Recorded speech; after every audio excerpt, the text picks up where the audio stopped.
ನಾವು ಚಿಕ್ಕವರಿದ್ದಾಗ ಪಾಠ ಹೇಳ್ಬೇಕಾದ್ರೆ ಹೇಳ್ತಿದ್ರು ಗುರುಗಳು, ಮಕ್ಕಳನ್ನ ಬೆಳೆಸಿದ್ರೆ ಜೀಜಾಬಾಯಿ ಬೆಳೆಸ್ದಾಗ ಬೆಳೆಸ್ಬೇಕು. ಜೀಜಾಬಾಯಿ ಯಾರು? ಹಿಂದೂಗಳ ದೇವರು ಅಂತಾನೆ ಪೂಜಿಸುವಂತಹ ಛತ್ರಪತಿ ಶಿವಾಜಿಯ ತಾಯಿ. ಅಂತ ತಾಯಿ ಮಾಡಿದ ಒಂದು ಕೃತ್ಯ ನಮ್ಮ ಎದೆ ಜಲ್ ಅನ್ಸುತ್ತೆ. ಜೀಜಾಬಾಯಿ ಒಂದ್ ದಿವಸ ಗುಡಿಗೆ ಹೋಗ್ಬೇಕಾಗಿರುತ್ತೆ. ಮಗು ಮಲ್ಕೊಂಡಿದ್ ಕಾರಣ ದಾಸಿಗೆ ಹೇಳ್ತಾಳೆ, ನಿನ್ ಮಗುನ್ ನೋಡ್ಕೊಂಡು ನಾನು ಗುಡಿಗೆ ಹೋಗಿ ಬರ್ತೀನಿ, ಅಷ್ಟೊತ್ತರಲ್ಲಿ ಮಗು ಎದ್ರೆ ಸಮಾಧಾನ ಮಾಡ್ತಿರು ಅಂತ ಹೇಳಿ. ಹೋದ್ ಸ್ವಲ್ಪ ಹೊತ್ತಿಗೆ ಮಗು ಎದ್ದೇಳುತ್ತೆ, ಆದ್ರೆ ಯಾವುದೇ ರೀತಿಯಲ್ಲೂ ಸಮಾಧಾನ ಆಗಲ್ಲ. ಕೊನೆಗೆ ಹೊಟ್ಟೆ ತುಂಬಾ ಹಶ್ವಾಗಿದೆ ಅನ್ಕೊಂಡು ದಾಸಿ ಹಾಲನ್ನ ಕುಡಿಸ್ತಿರ್ತಾಳೆ. ಅಷ್ಟೊತ್ತರಲ್ಲಿ ಬಂದಂತಹ ಜೀಜಾಬಾಯಿ ತನ್ನ ಮಗನನ್ನ ಎಳೆದುಕೊಂಡು ದಾಸಿಗೆ ಬೈದು ಕೆಳಮುಖ ಮಾಡಿ ಆತನ ಕುತ್ತಿಗೆಗೆ ಬಡಿತಾಳೆ, ಇದ್ದಿದ್ ಹಾಲ್ನೆಲ್ಲ ಕಕ್ಕಲಿ ಅಂತ ಹೇಳಿ. ನಾವ್ ಈ ದೃಶ್ಯ ನೋಡಿದ್ರೆ ಏನ್ ಅನ್ಕೊಂತಿದೀವಿ? The cruel mother in the world ಅಂತ ಹೇಳಿ ಪೋಸ್ಟ್ ಹಾಕ್ತಿದ್ವಿ. ಶಿವಾಜಿ ದೊಡ್ಡವನಾಗ್ತಾನೆ, ಎಲ್ಲ ಯುದ್ಧಗಳನ್ನು ಗೆಲ್ಲುವಂತಹ ವೀರ ಆಗ್ತಾನೆ. ಒಂದು ಯುದ್ಧದಲ್ಲಿ ಏನಾಗ್ತದೆ, ಅವನ ಸ್ನೇಹಿತನೇ ಅವನ ಕಣ್ಮುಂದೆ ಸತ್ತು ಬಿಡ್ತಾನೆ. ಆಗ ಛತ್ರಪತಿ ಶಿವಾಜಿಗೆ ಎದೆಯಲ್ಲಿ ನಡುಕ ಶುರು ಆಗ್ತದೆ. ಅಲ್ಲಿವರೆಗೂ ಕಾಣದಿದ್ದಂತಹ ಭಯ, ತನ್ನ ಸ್ನೇಹಿತ ಸತ್ತ ಕೂಡಲೇ ಒಂದೇ ಸಾರಿ ಭಯ ಶುರು ಆಗ್ತದೆ.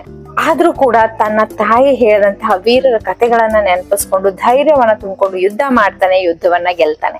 ಗೆದ್ದು ಬಂದ ನಂತರ ತಾಯಿ ಹತ್ರ ಹೇಳ್ತಾನೆ, ಅಮ್ಮ ನನ್ಗೆ ಇಷ್ಟು ಯುದ್ಧಗಳು ಮಾಡಿದ್ರು ಭಯ ಕಾಡ್ತಿರ್ಲಿಲ್ಲ, ಆದ್ರೆ ಇವತ್ತು ಒಂದು ಕ್ಷಣ ನನ್ನ ಸ್ನೇಹಿತ ಸತ್ತ ತಕ್ಷಣ ಎದೆಯಲ್ಲಿ ಭಯ ಆಗೋಯ್ತು, ಆದ್ರೆ ಹೇಗೋ ನಿವಾರಿಸ್ಕೊಂಡು ನಾನು ಯುದ್ಧ ಮಾಡ್ದೆ ಅಂತ ಹೇಳಿ. ಆಗ ಜೀಜಾಬಾಯಿ ಹೇಳ್ತಾರಂತೆ, ಹೌದು ಮಗನೇ, ನೀನ್ ಚಿಕ್ಕವನಿರ್ಬೇಕಾದ್ರೆ ದಾಸಿ ಹಾಲು ಕೊಡ್ಬಿಟ್ಟಿದ್ದೆ, ಎಲ್ಲ ಹಾಲನ್ನು ನಾನು ತೆಗ್ದಿದ್ದೆ, ಒಂದೆರಡು ಹನಿ ಉಳ್ದಿತ್ತೇನೋ, ಅದು ನಿನ್ಗೆ ಭಯವನ್ನ ತರಿಸಿದೆ ಅಂತ ಹೇಳಿ. ಈಗ ಅರ್ಥ ಆಗಿರ್ಬೇಕಲ್ವಾ ಯಾಕೆ ಜೀಜಾಬಾಯಿ ಅಷ್ಟು ಕ್ರೂರವಾಗಿ ನಡ್ಕೊಂಡ್ಲು ಅಂತ ಹೇಳಿ. ಬಿಕಾಸ್ ಆಕೆ ಗೊತ್ತಿತ್ತು, everything is A energy, everything matters, right? Working women obviously ನಿಮ್ ಮಕ್ಕಳ ಬಗ್ಗೆ ಕೇರ್ ತಗೊಳಕ್ಕಾಗಲ್ಲ, ಡೇ ಕೇರ್ ಅಲ್ಲಿ ಬಿಟ್ಟು ಹೋಗ್ತೀರಾ. ಆದ್ರೆ ನೀವು ಅವ್ರನ್ನ ಗಮನಿಸಿರಲ್ಲ. ಮಕ್ಕಳ ಕೇರ್ ತಗೊಳ್ಳುವಂತಹ ವ್ಯಕ್ತಿಗಳು ಯಾವ ಮನಸ್ಥಿತಿಯಲ್ಲಿ ದಿನಪೂರ್ತಿ ಇರ್ತಾರೆ, ಅಥವಾ ಅವ್ರು ಯಾವ ಭಾವನೆಗಳನ್ನ ಅನುಭವಿಸ್ತಿರ್ತಾರೆ, ಯಾವ ಪರಿಸ್ಥಿತಿಯಲ್ಲಿ ಇರ್ತಾರೆ ಅಂತ ಹೇಳಿ. ಇದರಿಂದ ನಿಮ್ಮ ಮಕ್ಕಳ ಮಾನಸಿಕ ಸ್ಥಿತಿಯ ಮೇಲೂ ಕೂಡ ಪರಿಣಾಮ ಬೀರ್ತದೆ. ನೀವು ಗಮನಿಸಿರ್ಬೋದು, ಹಲವಾರು ವರ್ಕಿಂಗ್ ವುಮೆನ್ ಅವರ ಮಕ್ಕಳು phone, video games, social media ಅಥವಾ ಟಿವಿಗೆ ಅಡಿಕ್ಟ್ ಆಗಿರೋದನ್ನ ನೋಡಿರ್ಬೋದು. ನಾವ್ ಅನ್ಕೊಂತೀವಿ ನವ days it is common.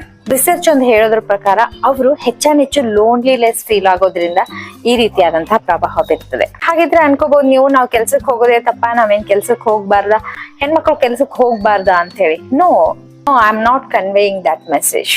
I am simply saying that ನಿಮ್ಮ ಮಕ್ಕಳಿಗೆ ಪ್ರೊಟೆಕ್ಷನ್ ಕೊಡಿ. ಪ್ರೊಟೆಕ್ಷನ್ ಅನ್ನ ಹೇಗೆ ಕೊಡೋದು? ಸ್ಪಿರಿಚುಯಾಲಿಟಿನಲ್ಲಿ, ಶಮನಿಸಮ್, ಹೀಲಿಂಗ್ ನಲ್ಲಿ ನಿಮ್ಮ ಮತ್ತು ನಿಮ್ಮ ಕುಟುಂಬದವರ ಪ್ರೊಟೆಕ್ಷನ್ ಬಗ್ಗೆ ಹಲವಾರು ರೀತಿಯಾದಂತಹ ಆಚರಣೆಗಳಿವೆ. ಬೆಳಗ್ಗೆ ಅರ್ಧ ಗಂಟೆ ನೀವು ಅದ್ರ ಜೊತೆ ಕಳೆದ್ರೆ ಸಾಕು. ಮುಖ್ಯವಾಗಿ ವರ್ಕಿಂಗ್ ವುಮೆನ್ ಇದನ್ನ ಕಲಿಬೇಕು. ಬಿಕಾಸ್ ನಿಮ್ಮ 1 ವರ್ಷದ 2 ವರ್ಷದ ಚಿಕ್ಕ ಮಕ್ಕಳು ಇರುತ್ತೆ, ಅವ್ರನ್ನ ರಿಸ್ಕಿಗೆ ಹಾಕಿ ಹೋಗ್ತೀರಾ. ನಿಮ್ಮ ಮತ್ತು ನಿಮ್ಮ ಕುಟುಂಬದ ರಕ್ಷಣೆಗಾಗಿ ಇಂಥ